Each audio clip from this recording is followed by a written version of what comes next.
Khitab itu otoritas dari minal a'la ilal adna, dari yang lebih kuat ke yang lebih bawah itu namanya khitab. Kemudian harusnya kita semua sebagai manusia itu sebenarnya orang yang tidak sah memberi khitab, memberi perintah. Karena kita sendiri tidak berstatus khalik, pencipta. Jadi misalnya gini, saya janji sama sampean besok datang ke saya, kamu tak kasih uang. Besok saja saya tidak mesti hidup. Jadi janji itu sudah salah, besok saja saya tidak mesti hidup. Kalaupun hidup saja, uang saya terbakar atau dicuri orang. Maka di sini dibutuhkan otoritasi khitab harus diberikan zat yang punya otoritas penuh, yaitu zat yang nggak akan mati, yang nggak akan lumpuh, yang nggak akan mengalami satu gangguan sosial.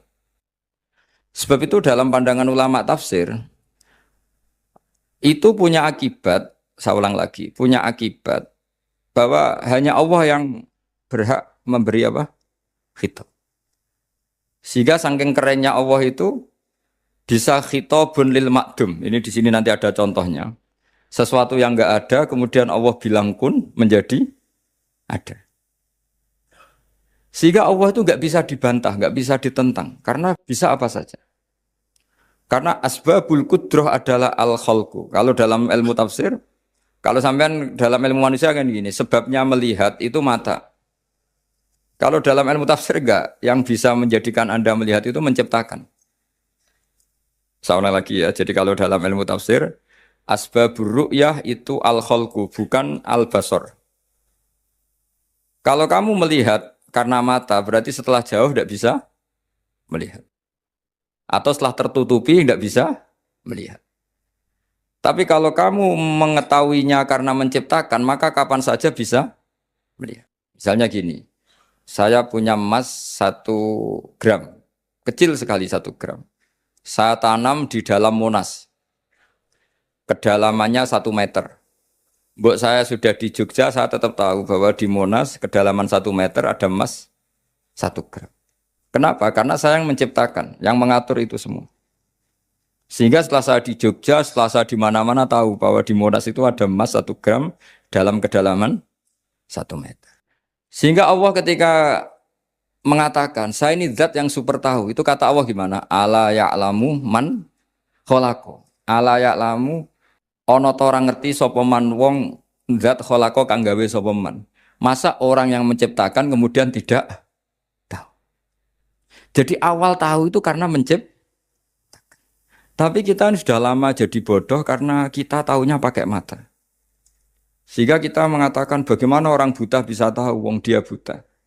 Kalau dia yang menciptakan tetap tahu.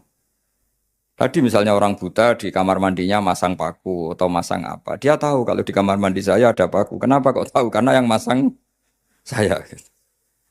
Nah, ini penting saya utarakan supaya nanti itu gampang analisis ayat-ayat berikutnya. Otoritas itu, otoritas khitab itu harus diciptakan dulu.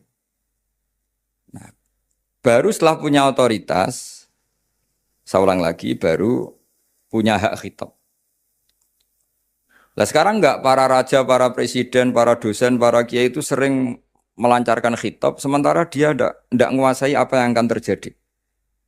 Makanya Allah mengkritik kabura maktan indawohi antakulu malatafalun. Itu salah besar ketika kamu seakan-akan memegang otoritas pada sesuatu yang sebenarnya kamu tuh enggak pernah melakukan, enggak pernah ikut menciptakan. Misalnya, jong kowe nak nurut aku, sebenarnya mesti uripmu kepenak.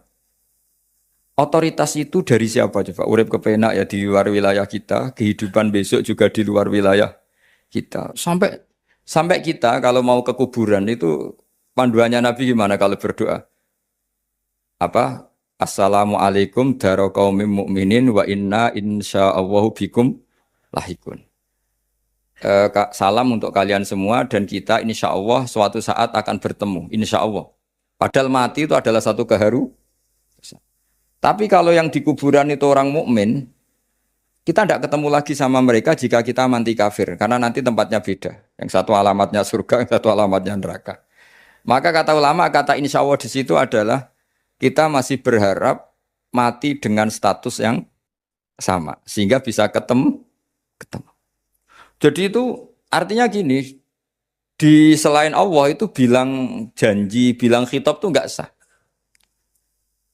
Dulu kan Nabi Muhammad SAW itu saking yakinnya setiap problem itu ada malaikat Jibril datang, saking yakinnya. Suatu saat ada orang Yahudi tanya, Muhammad kalau kamu Nabi betul, beritahu kami tentang Dzulqarnain, beritahu kami tentang Ruh, beritahu kami tentang Luqman Al-Hakim. Nabi karena reputasi hariannya dipandu Jibril bilang, ya sudah besok datang lagi ke sini tak jawab. Ternyata Jibril nggak datang. Padahal semua ditunggu lama nggak datang sampai utusan. Padahal yang tanya orang Yahudi yang sukanya bully Nabi. Lama nggak datang. Lama-lama protes. Jibril ini gimana? Saya dalam keadaan tertekan malah ada datang. Datang-datang Jibril dengan tanda kutip nyalah. Yaitu ada ayat wala taqulanna li syai'in inni fa'ilun dzalika ghadan illa ayasya. Jangan katakan besok bisa melakukan sesuatu tanpa mensandarkan itu semua kepada kekuasaannya Allah Subhanahu wa taala. Akhirnya semenjak itu Nabi mensyariatkan kalau kamu janji harus mengatakan insyaallah. Ya, kenapa ini saya katakan penting? Karena nanti khitab di Quran itu supaya proporsional ya. Sekarang banyak orang memahami Quran tapi nggak mau mempelajari ilmunya apa? Ilmunya apa? Quran. Termasuk ilmunya Quran tadi ya, ada 3 ingat ya. Khitabun lin nabi itu bisa saja khitabun li ummati. Yaitu dalam kasus-kasus yang Nabi tidak ngalami kasus itu tapi yang ngalami umatnya.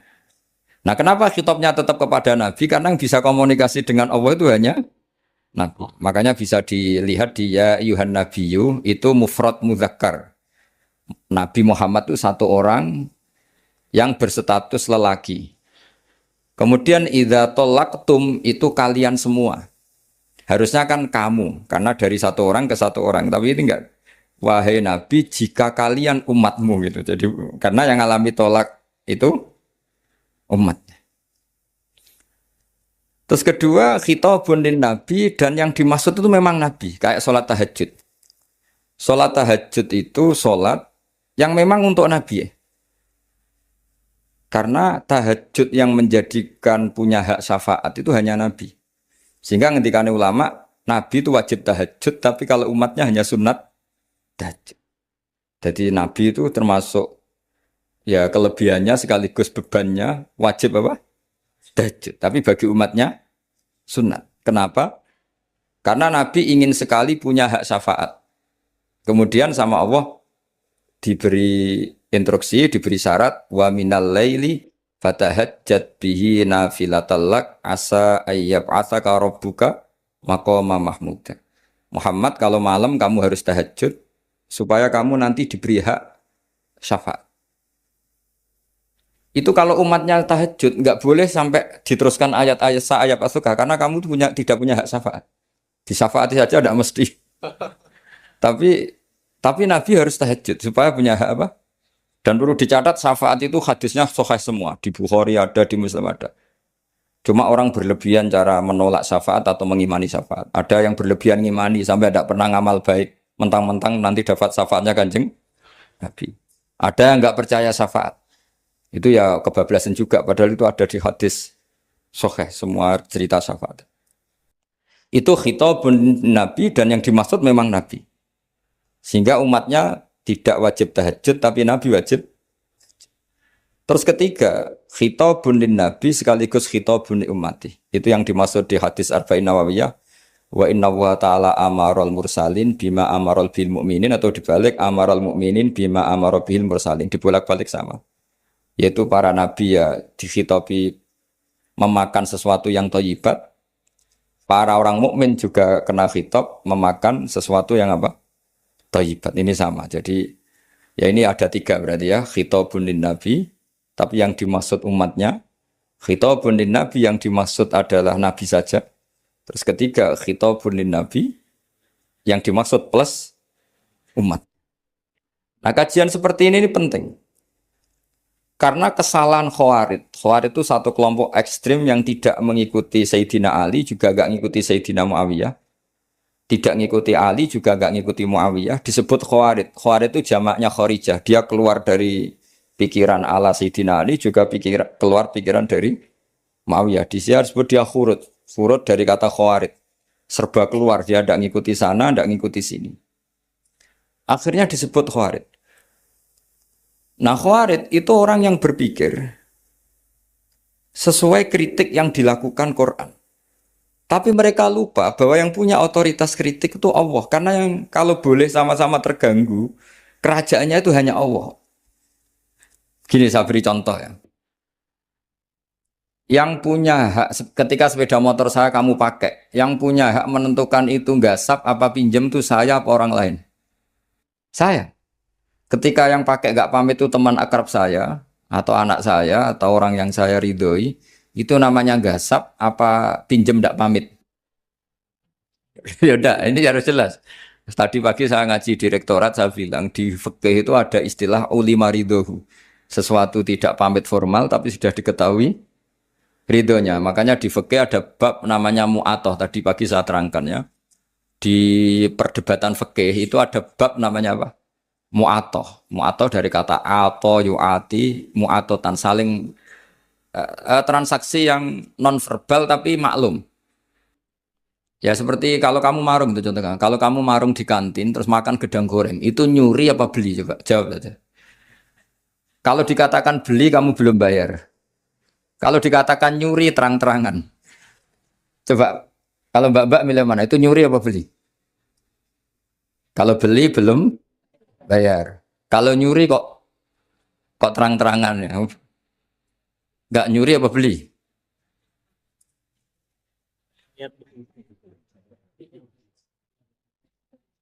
Jadi ada gedang goreng di warung, kamu datang langsung makan, ada kerupuk dimakan, ada telur asin dimakan. Itu nyuri apa beli? Nah, itu kalau orang fikih dibabkan kita bai'il mu'atoh, akad beli lewat jalur mu'atoh. Menurut Imam Abu Hanifah, seperti itu dikatakan beliau pakai dalil al-adat muhakamah, bahwa adat itu berposisi seperti hukum. Karena posisi di warung, maka ngambil di situ dianggap memulai akad jual beli. Tapi karena ini sesuatu yang potensi masalah, Imam Syafi'i mengatakan itu enggak baik, enggak sah. Karena nanti kalau asumsi kamu gedang goreng itu 1.000, ternyata diregani 5.000 kan mangkel. Nah itu, resikonya di situ. Iya kan? Tapi kalau misalnya itu dikatakan, makanya Imam Syafi'i mengatakan itu profesional.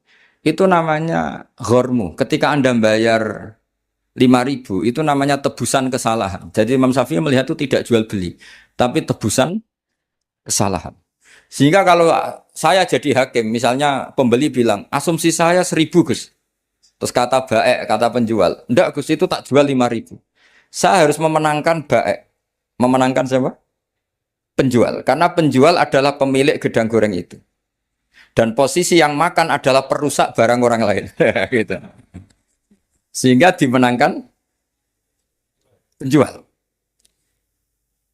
Ya, dimenangkan penjual. Kenapa dimenangkan? Karena cara berpikir fikih, karena dia yang punya otoritas itu, punya otoritas kepemilikan. Itu dalam fikih madzhab apa? Syafi'i. Nah, itu penting dalam analogi surga dan neraka. Orang khawarij itu kalau ada orang dosa, itu dikatakan sudah tidak Islam lagi, dia sudah keluar dari Islam. Orang dosa itu wajib disiksa oleh Allah. Mereka bilangnya ya wajib. Dalam kelompok Islam itu ada kelompok namanya khawarij. Orang yang sangat ekstrim dalam berpikir. Dia mengkafirkan orang yang melakukan dosa apa? Besar. Dihukumi kafir. Tapi pendapat ahli sunnah enggak. Orang dosa besar ya dosa saja. Tapi enggak usah dihukumi kafir. Kenapa? Cara berpikir ahli sunnah surga neraka itu milik Allah. Kalau yang punya saja enggak apa-apa, ngapain ada yang ribet? Yang punya surga neraka itu Tuhan, dan Tuhan memanggil-manggil orang yang salah itu disuruh tobat. Anibu ila rabbikum, wahai hambaku yang berlebihan, yang masih dosa, ayo kembali ke saya. Kapan saja kembali ke saya tak terima. Sehingga dalam madzhab ahli sunnah, otoritas khitab, otoritas kepemilikan yang berhak ya yang punya, orang lain itu nomor 2. Sehingga tadi kalau Anda bawa kayak motor saya, dan Anda teman akrab saya, enggak pamit saya, kalau saya bilang itu enggak apa-apa ya enggak apa-apa. Kalau saya bilang apa-apa ya apa? Nggak penting orang lain. Sehingga ini wilayah yang agak sensitif, tapi ini ilmu, mau tidak mau kita harus dengar. Sehingga di fikih ada bab ulima itu. Misalnya ada orang makan gedang goreng di warung terus ditangkap Pak polisi. Wah ini pencurian, mesti bakulnya nggak terima. Enggak pencurian, memang tak jual. Nah, yang kasus begini, ini yang kasus. Ini mungkin kasusnya anak-anak yang masih kos atau masih mahasiswa. Warung kantin dijaga ibu-ibu. Ada anak makan lahap, dikira belinya cash. Setelah dimakan ternyata akadnya utang. Nah, itu pertanyaannya itu halal apa enggak? Karena asumsi baiknya monggo-monggo. Karena apa sudah menghayal nanti ada sekian uang cash didapatkan. Ternyata nyatet atau utang. Nah, kalau ngomong di depan, Bu saya mau makan di sini utang, kira-kira enggak boleh. Wah, itu ada sekian PR, Makanya saya sering muji orang-orang yang enggak alim. Enak-enak orang tuh orang enggak alim karena enggak kesulitan seperti ini. Kita sebagai peneliti fikih itu sering kesulitan. Nah sama Anda misalnya naik Grab atau naik taksi atau apa. Ketika Anda naik itu posisinya enggak sap apa pinjem. Dikatakan akad sewa belum bayar. Dikatakan pinjem nanti harus bayar. Jadi ada sekian masail fikih yang jadi perdebatan. Nah, apapun itu nanti kata finalnya itu dia yang punya, yaitu supir taksinya atau baeknya, penjaga warung tadi. Sehingga hukum itu bagi orang lain sudah tidak sah kecuali bagi yang punya. Nah di sini ini kelihatan benarnya mazhab ahli sunnah wal jamaah. Ahli sunnah mengatakan apapun salahnya seseorang setelah dia beragama Islam itu wilayahnya Allah. Kita tidak bisa berbuat apa-apa. Makanya ada ayat laisalaka minal amri syai'un aw yatuba alaihim aw yu'adzibah. Muhammad meskipun kamu kekasih saya, kamu tidak punya otoritas menentukan si A dimaafkan, si A disiksa. Otoritas itu hanya bagi saya kata Allah. Sehingga banyak orang yang Nabi kurang srek karena membunuh pamannya Hamzah malah dikasih tobat sama Allah. Namanya Wahsi. Wahsi itu orang yang Nabi gak suka karena pernah membunuh Sayyid Hamzah di perang Uhud. Tapi sama Allah marah dikasih tobat. Sa'labah yang sering ibadah di masjid, sering iktikaf, saking seringnya ibadah itu sampai digelari hamamatul masjid, merpatinya masjid. Tapi na'udzubillah beliau malah berakhir dengan su'ul khatib. Kita tidak pernah tahu. Kenapa begitu? Karena begini. Wilayah yang absolut itu hanya milik Allah Subhanahu wa taala. Sehingga Nabi kalau ketemu Wahsy ya bilang iman kamu sudah saya terima, Islam kamu sudah saya terima.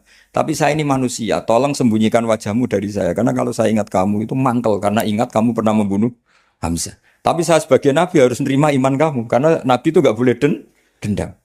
Tapi kalau mangkal-mangkal sedikit kayaknya agak boleh mungkin ya. Mungkin itu ya. Tapi profesional Nabi sebagai manusia nggak berkenan melihat Wahsy, tapi sebagai Nabi legowo terhadap imannya. Tapi Allah sendiri yang ngendikan laisa laka minal amri syai'un aw yatuba. Coba orang munafik, kayak apa salahnya orang munafik? Tapi ketika Allah ngendikan tentang orang munafik gimana? Wa yu'adzibal munafiqina in sa'a aw yatuba. Allah bisa saja menyiksa orang munafik insya'a kalau berkehendak aw yatuba atau Allah mengasih tobat. Nah, karena pendapat ahli sunnah itu lebih valid sesuai ayat-ayat Quran, maka yang diikuti mayoritas di dunia adalah mazhab ahli sunnah wal jamaah. Dan itu dimulai cara berpikir yang sederhana. Yang berhak menentukan khitab ya yang punya. Titik itu saja. Yang berhak menentukan khitab ya yang... Lah tentu yang punya alam raya ini hanya Allah Subhanahu wa ta'ala. Makanya Allah mensifati dirinya Malik Yaumiddin. Kita tidak bisa. Makanya bahaya ya. Pikiran-pikiran kayak Khawarij itu bahaya. Sampai nggak usah tanya saya. Lalu Khawarij kalau di era modern siapa Gus? Anda provokator kalau tanya gitu. Ya itu tidak boleh provokator. Pokoknya pikiran itu salah karena membatasi otoritas Allah Subhanahu wa ta'ala. Allah itu paling tersinggung kalau sifatnya dipakai, dicatut. Di Sahih Muslim itu ada riwayat, di hadis Muslim termasuk hadis Sahih itu Bukhari dan Muslim. Itu ada seorang soleh sujud. Pas sujud dia diinjek orang preman, kira-kira seperti itu kalau sama diinjek. Terus si yang sujud tadi bilang gini, wawahi, ada kata wawahi la yaghfiru wahu laka. Demi Allah, Allah tidak akan maafkan kamu. Saat itu juga Allah ngasih wahyu kepada Nabi di zaman itu. Bilang ke yang sujud, pahala sujud tak cabut, dia tidak punya pahala. Dan yang menginjek, dosanya tak ampuni. Terus Nabinya tanya, kenapa ya Allah? Saya tersinggung, kata Allah. Hanya disetatuskan nggak bisa memaafkan. Padahal wa anal ghafir wa anal akhid bidzunub. Saya adalah zat yang bisa maafkan, bisa nyiksa. Kenapa status saya tinggal satu? Allah kan bisa kan walillahi mulkus samawati wal ardh yaghfiru liman yasha wa yu'adzibu man yasha. Tapi si yang sujud tadi menstatuskan Allah hanya satu, yaitu yu'adzib. Menyik. Itu kata Allah, kok enak, saya ini Tuhan, bisa menyiksa, bisa mengampuni. Kenapa status saya jadi satu? Kamu kan mesti gak terima. Status kamu dihilangkan satu, terima enggak kan? Gak terima. Sebagai suami kamu tetap punya dua status. Bisa meneruskan nikah, bisa menceraikan. Coba status kamu tak ambil satu. Gak boleh menceraikan. Istri kamu gendut, walek, cerewet. Wah, posengnya bukan main itu. Sama mbak-mbak juga sama. Sebagai istri harus nurut sama suami gini-gini. Tapi juga punya hak rafa. Hak mengajukan gugatan cerai jika suaminya tidak jelas. Mau nggak dicabut status hak rafa? Nggak mau kalau punya suami suwelek, jelek, sengaja goda perempuan lain. Itu kan. Nah, Allah itu punya status bisa memaafkan, juga punya status bisa menyiksa. Terus orang-orang yang sok soleh dengan tanda kutip itu kadang-kadang inginnya Allah tuh nyiksa terus sama musuhnya. Kalau sama dia memaafkan terus. Terus corong Jawa kan aku mbahmu tapi kan gitu kira-kira. Kok enak gitu. Jadi ya sudah seperti itu. Lagi-lagi kata kuncinya apa? Beri otoritas itu hanya kepada Allah Subhanahu wa taala karena dia adalah pemilik otoritas sejati. Sehingga zaman Nabi siapa saja itu ya mungkin orang kaya apa dulu Khalid bin Walid. Perang Uhud kalah itu panglimanya orang kafir zaman itu siapa? Khalid bin Walid. Dan dia melakukan pembunuhan masif zaman itu. Tapi dia dikasih tobat. Namanya Khalid bin Walid. Tapi Sa'labah yang tukang di masjid kadang berakhir seperti itu. Ya sudah, akhirnya kita mau tidak mau ya sudah introspeksi. Sampai sesoleh apapun kita selalu diajarkan doa ya muqallibal qulub tsabbit qalbi ala din. Karena kayak apa kalau hati kita dibolak-balik? Karena cara berpikir tentang Islam dan tentang ateis atau tentang kekafiran itu mirip satu visi. Makanya ini hati-hati mahasiswa karena senangnya berpikir sendiri. Ada ngelantur kemana-mana. Saya beri contoh. Sampai kalau sekarang masih miskin, berbahagialah. Karena miskin itu mudah jadi orang dermawan. Kalau orang sudah kaya itu ribet.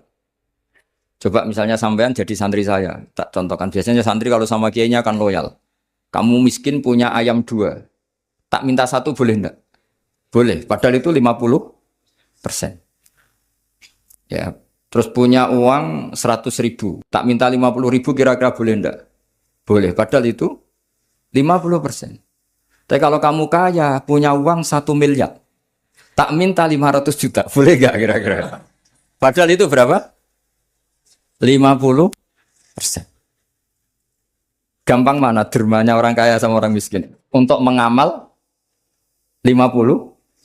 Itu mahasiswa yang masih miskin-miskin. Uangnya hanya 100.000. Nraktir temannya habis nggak masalah. Padahal itu berarti 100%. Uangnya 50.000 diminta temannya dikasihkan semua. Padahal itu aset satu-satunya. Nah, Sa'labah itu cara berpikir gitu. Sehingga Allah tersinggung. Saya beri contoh ya. Sa'labah itu singkat cerita kan kalau habis jamaah salam langsung lari pulang. Terus ditanya sama Nabi, kenapa kamu kesusu pulang gitu? Istri saya di rumah masih belum pakai baju karena gantian sama saya. Saking miskinnya tuh baju itu gantian. Sama nggak usah bayangkan lalu di rumah telanjang kayak apa? Berarti kamu porno berarti tidak boleh. Suruh. Pokoknya ceritanya seperti itu, tidak usah lari. Gantian pakai itu. Singkat cerita, ya Rasulullah, bu saya ini didoakan kaya. Sampai 3 kali Nabi bilang bisa saja miskin itu lebih baik bagi kamu. Lama-lama sampai memaksa Nabi, akhirnya Nabi berdoa. Terus beliau kaya. Dan Sa'labah agak salah, dia nggak minta paket kaya barokah, tapi mintanya kaya saja, diturutin kaya.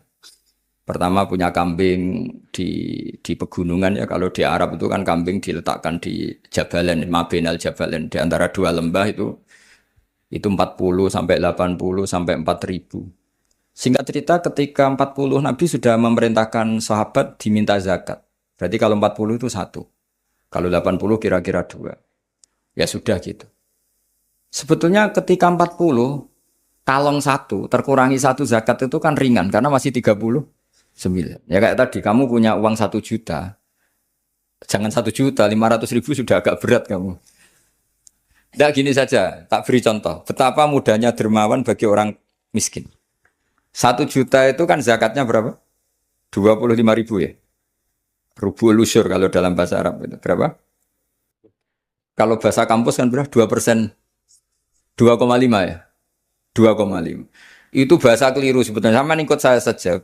Saya itu berkali-kali saya pernah garap matematika, cepet-cepetan mbek pakar matematika itu mesti cepet saya. Karena saya ini agak bedui. Orang bedui itu cara berpikir itu lebih gampang. Jadi kalau orang Arab, tak ajarin matematika Arab ya. Itu enggak ada porogapit. Jadi begini cara berpikir orang Arab itu berpikir bertahap. Ya kalau 2,5 itu kalau orang Arab bilang rubul usyur apa? Rubu'ul usyur, 1/4 dari 1/10. Jadi kalau orang Arab berpikir bertahap.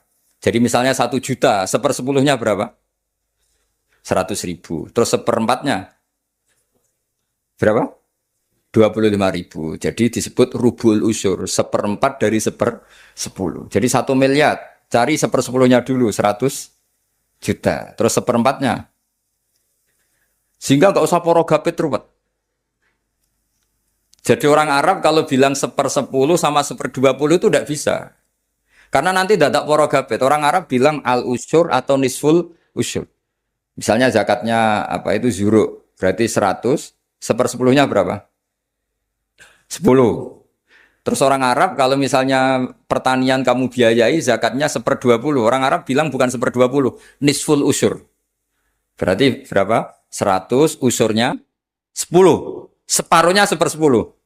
Berarti 5. Lah 5 ini bahasa kamu apa? 1/20. Ya. Bahasa orang kampus 5 kan 1/20. Kalau 10 1/10. Kalau orang Arab bilang apa? Usyur atau nisful. Kan gampang gitu. Ya saya ulang lagi ya. Berarti kalau 1/10-nya 1 juta. Usurnya berapa? 100. Nisful usur 50. Ya. Gampang mana matematika Arab sama matematika ini sama? Daripada sama gaya porogaf itu pusing saya lihat itu. Ya sudah gitu aja. Pokoknya diusurkan semua. Orang Arab kalau bilang itu diusurkan semua. Berarti 1 juta. Misalnya zakat mal kan 2,5 berarti 1 juta. Usur dulu berarti 100.000. Lah zakatnya itu rubul usur 1/4 dari 1/10. Ya di 1/10 dulu berarti 100. Habis itu rubul usur 1/4 dari 1/10 berarti. Ya, jadi gampang saja 1 juta tulis saja langsung 100.000 usur terus 1/4-nya 25. Gampang mana?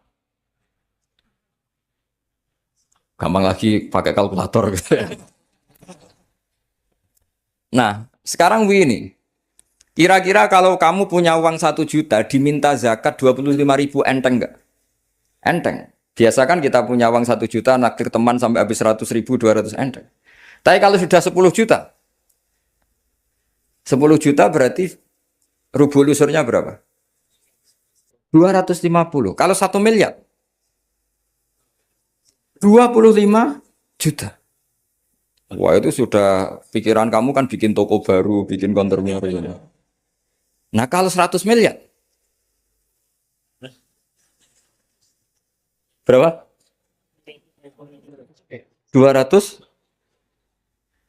Nah sak labah ini ketika dimintai zakat ketika 40 enggak, masih kambing 40 enggak mau, 80 enggak mau, sampai hampir 4.000. Kalau 4.000 misalnya digawe rata-rata 51 aja, digawe bulat ya. Berapa sebenarnya? Per 1.000 kan 20. Ya kan? Per 1.000 kambing kalau dipakai 50 saja, per 1.000 kambing berapa? 20 kan? 20. Kalau 4.000, 80. Kira-kira itu misalnya dipakai 50. Apalagi itu 40 lebih banyak lagi. Akhirnya ngomentari sahabat yang disuruh Nabi ngambil zakat. Wah ini tidak zakat, pemerasan. Karena jumlahnya sudah signifikan. Maka kalau kamu ingin dermawan sekarang, itu bisa dermawan 50%. Itu punya 2 ayam kurus lagi. Diminta masjid untuk syukuran. Bawa aja. Punya kambing kurus 2. Nah, kata kamu hanya itu. Ada panitia masjid. Minta sumbangan. Kasih aja 1. Sudah ngamal 50%. Tapi kalau punya sapi limusin 2. Yang per 1 harganya 70 juta. Kalau diminta 1 kan nilainya tetap 50%. Gampang mana? Orang miskin sama orang kaya ngamal. Orang miskin. Terus kedua hebatnya orang miskin itu, kalau ngamal itu dramatis. Oh, itu. Betul itu. Jadi makanya kenapa Nabi suka orang miskin. Loh, saya pernah ditanya, saya ini punya teman yang kaya raya. Dia biasa ngamal 1 miliar, 2 miliar. Dia nggak terima sama fatwa saya, Gus kenapa Anda masih muji orang miskin? Ngamalnya tuh banyak saya sekali ngamal bisa 1 miliar, setengah miliar. Tapi kata saya, ngamal kamu itu tidak dramatis. Nggak seru kata saya. Terus dia tanya, kok bisa Gus? Dia orang kaya, paling ngamal 1 miliar untuk bangun masjid, 1 miliar, setengah miliar bangun pondok, setengah miliar. Tapi kalau orang miskin, misalnya tukang beca, orang miskin kan pasti kawannya orang miskin. Kan nggak mungkin orang miskin utang Abu Rizal Bakri, utang Yusuf Kala kan nggak mungkin. Kenal saja ndak. Orang miskin kan utangnya sesama orang miskin. Itu pasti, itu kan hukum sosial ya. Nah ternyata itu, hari itu anaknya ndak makan, hari itu istrinya mau kelahiran. Utang sesama miskin, diutangi 50.000. Tapi uang ini dramatis. Kalau hari itu nggak makan mati. Artinya apa? Ada orang ngamal 1 miliar untuk bangunan, kadang aksesoris. Yang satu ngutangi 50.000 tapi taruhannya nyawa. Nah sekarang menyelamatkan nyawa sama bangunan keren mana? Maka berbahagialah orang miskin. Karena komunitas mereka ini utang piutang urusan apa? Nyawa. Jadi ini lebih dramatis ya. Lebih dramatis. Lebih keren. Nah, makanya utang piutang orang miskin itu paling diabadikan Quran karena lebih keren, lebih keren. Karena nyawa apa? Loh saya ini kan termasuk kecil sudah kiai agak keren, sudah kiai agak mapan. Itu kalau orang-orang kaya nawarin saya paling Gus nggak ganti mobil, nggak ganti aksesoris mobil. Itu nggak keren. Al-Nadikan tetap ngamal pun nggak keren. Tapi kalau orang miskin, saya sering kan dengar cerita mereka orang itu ngeri. Kayak cerita yang diabadikan Quran itu. Wayuk siruna ala anfusihim walau kana bihim khassas. Itu Nabi ngumumkan saya punya tamu tapi hari ini saya tidak bisa hormat tamu. Ada sahabat yang usul saya ya Rasulullah. Perlu dicatat dulu di Arab tuh nggak ada warung, nggak ada GoFood. Nggak bisa kamu pesan online terus. Wah nih nanti delivery gitu nggak bisa. Nah terus akhirnya datang ke rumahnya, datang istri saya ada makanan ada hanya untuk jatahnya bayi. Terus ya sudah bayinya kamu tidurkan supaya jatah itu dimakan tamunya Rasulullah. Tapi kan jatahnya orang satu, tamunya kan malu kalau nggak ada yang nemanin. Terus ya sudah lampunya dimatiin, pura-pura kamu nemanin. Wos yang satu ya ada piring sama sendok pura-pura nemanin, yang satu makan betul. Itu diabadikan Quran. Karena apa? Dramatis gitu. Sehingga pagi-pagi dia datang ke Nabi, kamu punya amal apa? Sehingga tadi malam ada ayat wa yu'thiruna ala anfusihim walau kana bihim khassas. Mereka mengalahkan kepentingan dirinya sendiri meskipun punya kepentingan sendiri demi tamu tadi. Terus cerita dia, kita tamu tadi malam ya Rasulullah yang saya sanggup menghormat. Sebenarnya saya tidak punya apa-apa, hanya jatah bayi. Itu aja dramatis, bayinya ditidurin dulu. Tapi tidak disuntik ganja, tidak ditidurin. Ditidurin biasa nanti kan. Ditidurin biasa terus suami saya pura-pura nemani lampu dimatikan. Nah mungkin tamunya saking laparnya gak penting mikir itu, yang penting makan aja. Jadi maka sebetulnya orang-orang miskin itu tidak usah iri, wah itu orang kaya bisa ngamal masjid 1 miliar, 2 miliar. Tetap ngamalnya ini sesuatu yang tidak mendesak.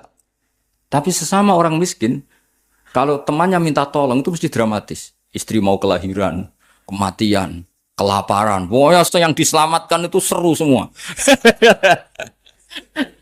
Artinya gini ya, kalau miskin ya nikmati saja, itu ada peluang untuk menyalip. pahalanya orang-orang. Tapi yang kaya ya tetap kaya. Kalau semuanya miskin, nanti yang miskin kerja di mana kalau semuanya miskin?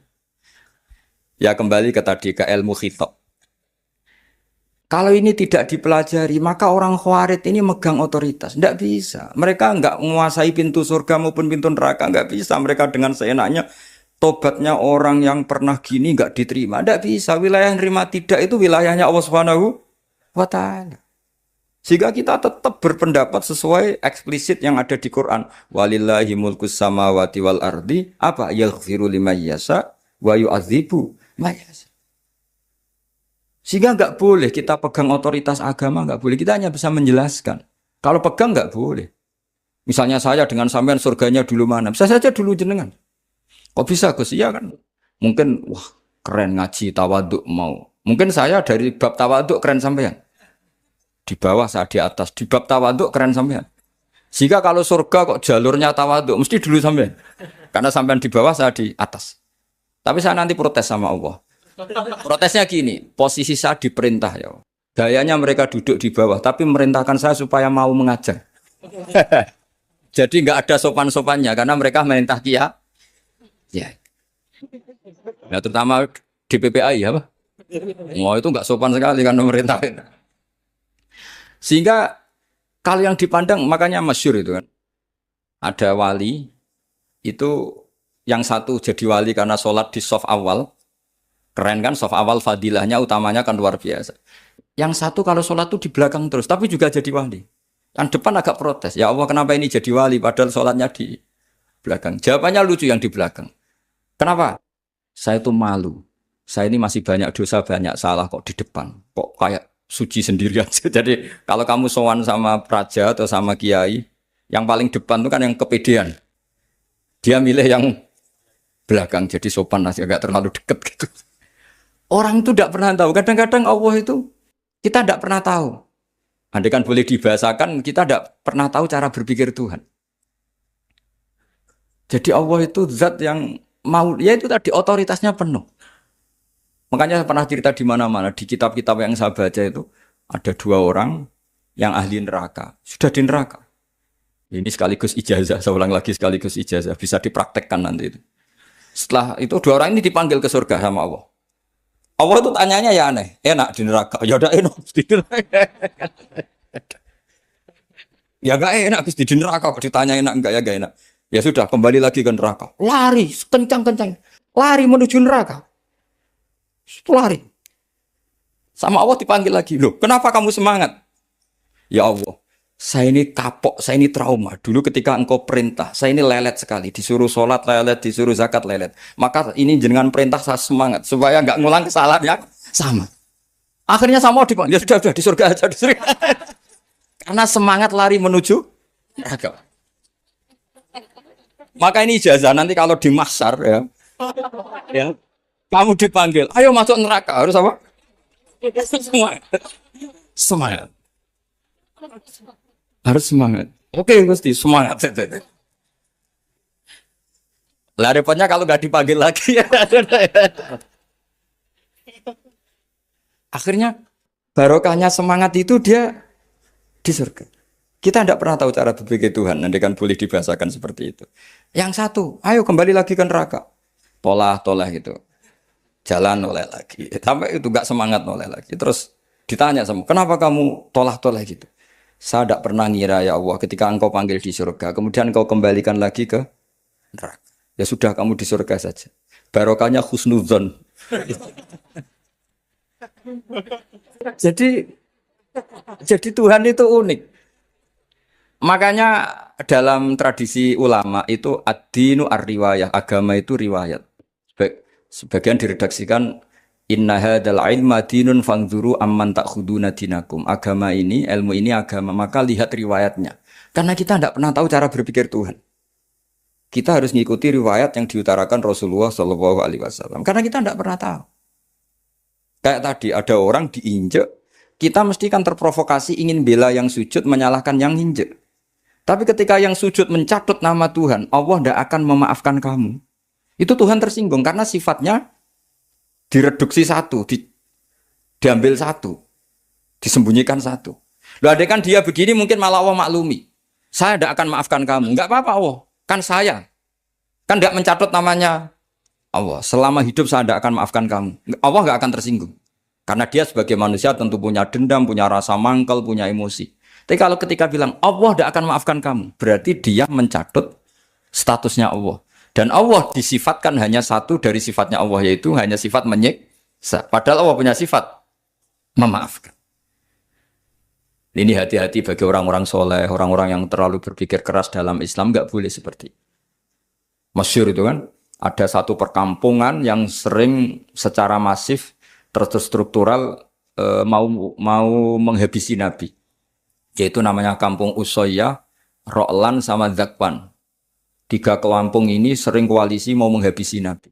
Sampai Nabi sering kunut nazilah, Allahumma an Ro'lan wa Zakwan wa Usoyyat asad Allah wa Rasulah. Sering dipasutkan gitu. Tapi Allah malah turunkan wahyu, Muhammad, kamu tidak boleh intervensi saya seperti itu. Bisa saja mereka dapat hidayah. Semenjak itu Nabi meninggalkan kunut nazilah. Terus dan sebagian ulama mengatakan itu awal diturunkannya ayat laisalaka minal amri syai'un au yatuba alaihim au yu'adzibah. Jadi ini sekali lagi-lagi ini bab khitab. Jadi ya seperti kita punya, makanya orang itu tetap donga ya muqallibal qulub sabit qalbi ala dini, karena otoritas itu bagi yang punya. Maka kata malik, kata pemilik itu kunci dalam ilmu tauhid atau ilmu tafsir atau ilmu apa saja. Misalnya gini, sampai saya punya rumah. Saya punya rumah yang ruangan depan itu ruang tamu, tentu dapat perlakuan khusus. Sering steril, sering bersih, bahkan dihias pakai bunga, pakai macam-macam. Ruangan tengah biasa. Ruangan belakang buat buangan sampah, buat WC, buat macam-macam. Sah apa enggak? Sah. Kenapa? Karena saya pemiliknya. Apa? Karena saya? Tapi kira-kira yang sedang di ruang tamu, tanah yang sedang di ruang tamu yang dimanjakan juga enggak boleh kumo luhur. Bisa saja suatu saat saya rubah pikiran, rumah saya tak balik dari menghadap utara ke selatan. Yang dulu WC jadi ruang tamu, yang ruang tamu jadi WC. Langsung perlakuannya rubah 180 apa derajat, jika 360 derajat. Nah itu yang di sini nih, kenapa orang soleh pun tetap takut sama Allah. Karena Allah itu yaf'alu ma yasha, bisa melakukan apa saja. Sehingga tradisinya ulama ketika zaman ini sudah rusak seperti ini, ulama-ulama tidak ada yang khawatir. Karena Allah mensifati dirinya Al-Hadi sebagai zat penunjuk. Coba kita sudah tidak ditungguin Nabi, nggak ditungguin wali, nggak ditungguin orang-orang soleh dulu. Tapi agama itu ya jalan sampai sekarang. Ada orang ngaji, ada orang sholat, ada orang zakat. Andaikan agama itu diserahkan manusia, sudah kita tidak bisa mempertahankan agama ini di zaman seperti ini. Tapi karena Allah itu Al-Hadi, zat yang memberi petunjuk, dan sifat Allah Ta'ala pasti tata'atsaru bi khalqih, pasti ada akibatnya di makhluk. Seperti Allah mensifati dirinya Ar-Razzaq, yang memberi rizki. Buat zaman buyut-buyut perang dijajah Belanda ya tetap makan, ya tetap kawin. Kadang istrinya banyak padahal zaman jajan Belanda. Kita enggak dijajah aja susah. Dulu itu babah kamu istrinya 1 atau 2, buyut-buyut kamu banyak yang 2 padahal miskin. Karena Allah mensifati dirinya Ar-Razzaq. Mbok keadaan kayak apa, orang tetap dapat rezeki. Begitu juga Allah mensifati dirinya Al-Hadi. Mbok keadaan dunia rusak kayak apa, tetap ada yang dapat hidayah. Jadi kamu tidak usah khawatir terhadap agama ini. Karena Allah mensifati dirinya apa? Al-Hadi. Zat yang memberi petunjuk.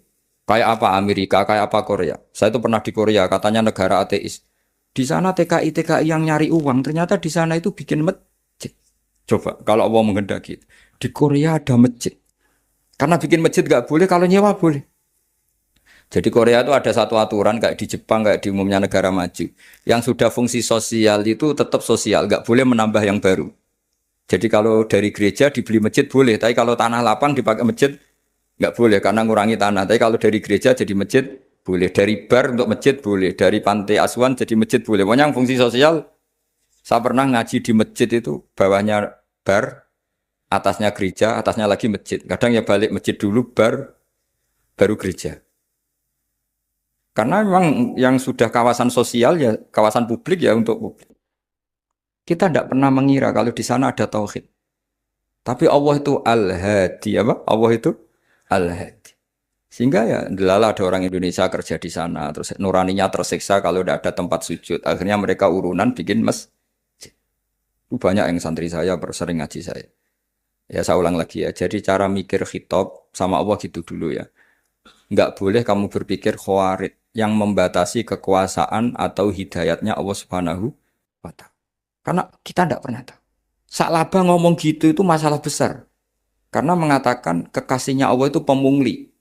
Karena tadi, wah ini tidak zakat lagi tapi apa? Pungli. Ini apa? Pemerasan. Karena tadi jumlahnya sudah sekitar 4.000, zakatnya kan banyak sekali. Makanya saya mohon, saya model di UI itu setuju. Kalau zakatnya dimulai dari kecil lebih ringan. Misalnya kita gaji 1 juta, dipotong 25.000 kan ringan. Tapi kalau gaji kamu 1 miliar,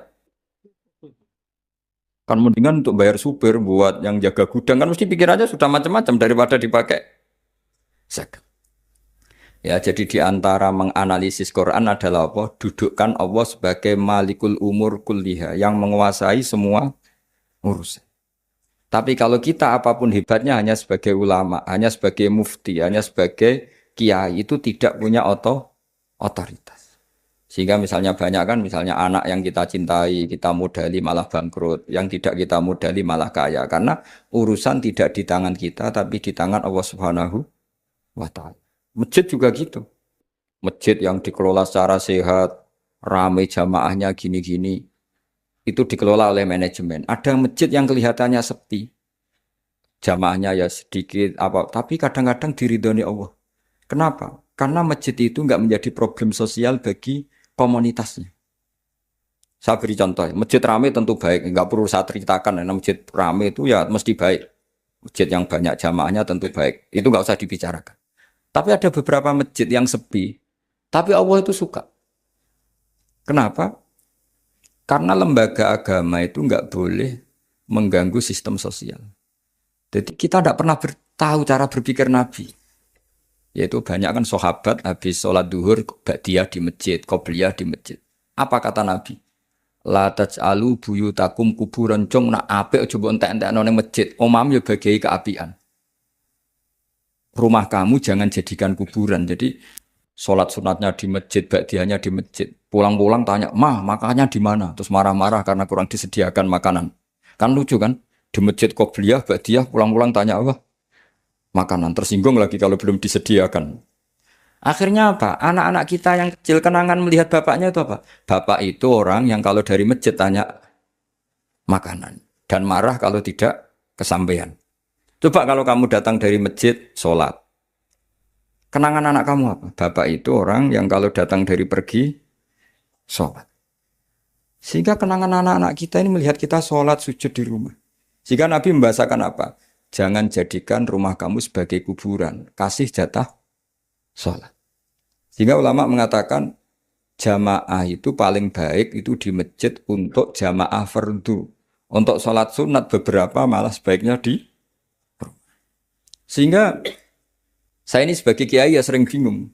Bingungnya kadang ada orang terlalu overacting, ingin masjidnya ruame sehat. Yang satu enggak. Saya ini sering dipamiti, ya saya akhirnya bingung. Bingungnya ya barokahnya ngalim itu bingung. Kalau enggak ngalim malah enggak bingung. Karena ya sudah harus gitu. Sampai tak beritahu ya. Nabi awal ngendikan itu ju'ilat lanal ardu kulluha masjidan. Semua tanah Allah itu hakikatnya masjid. Apalagi ini rumah kita. Anak kita biar menyaksikan saat kita sujud, saat kita baca Quran, saat kita ngaji. Kalau semua ini di masjid, kemudian Anda di rumah, taunya makanan, menuntut ngopi, menuntut kenangan di keluarga kita kurang baik. Makanya Nabi membahasakan apa? La taj'alu buyutakum kuburon. Jangan jadikan rumah kamu sebagai kubur. Apalagi ada pepatah lagi, al-ummu madrasatul ula. Ibu adalah madrasah Coba kalau kita ngajarin Quran di rumah, ya tentu masjid ya tetap ada kegiatan, tapi jangan sampai mematikan rumah. Sehingga kita sebagai ulama itu ada masjid rame ya seneng, ada masjid setengah rame ya nggak apa-apa, asal efeknya menyebar ke masyarakat. Jadi ramenya masjid ya baik, tidak rame kalau yang rame ibadah di rumah-rumah juga baik. Maka dulu zaman Nabi Musa malah istilahnya waj'alu buyutakum qiblata wa aqimus sholat. Jadikan rumah kamu sebagai kiblat, sebagai tempat ibadah. Coba kenangannya Nabi kalau sholat malam itu di rumah apa di masjid? Di rumah. Sehingga Aisyah punya kenangan sampai hatta waromat kodamau sehingga tangannya, kakinya Nabi bengkak. Dan Nabi alami saja. Kamu kira Nabi sholat punya kayak anak-anak sekarang kan yang kayak ada ruang sholat. Ternyata hanya dipasang sajadah sama tasbih, nggak pernah dipakai. Kalau Nabi enggak, yang dipakai Sayyidah Aisyah itu ya tempat sholat. Sehingga kata Aisyah, Nabi itu sholat di tempat tidur saya. Kalau Nabi sedang berdiri, kakiku tak selonjorkan. Kalau Nabi sujud, kakiku tak ingkertkan. Ya di tempat Sayyidah Aisyah tidur itu. Nabi sholat. Pas berdiri kan berdirinya Nabi lama, Aisyah selonjor. Pas Nabi mau sujud, kakinya diingkertkan. Segampang itu Nabi. Akhirnya apa? Kenangannya Aisyah sebagai istri itu doa-doa tahajud, doa-doa. Coba kalau Nabi tahajudnya di masjid, Sayyidah Aisyah tidak punya kenangan doa-doa apa? Sehingga kita harus ngikuti ngaji. Sehingga kalau nuruti teori ya, sholat itu ibadah. Sebaiknya kalau ibadah ya di tempat ibadah. Tidak seperti itu cara pandang. Kata Nabi, semua buminya Allah adalah saksi kita ketika ketemu Allah. Semakin saksi itu baik, banyak, maka semakin baik. Maka kalau sholat sunat, kesunatannya itu pindah-pindah tempat. Tapi ya jangan terlalu habis di sini terus pakai mobil ke sana. Gitu. Iya kalau di perempatan ada orang cantik nggak jadi diterusin nanti. Tapi ini sama saya cerita ya. Jadi di antara mengkaji Quran itu mengkaji cara Allah membuat khitab.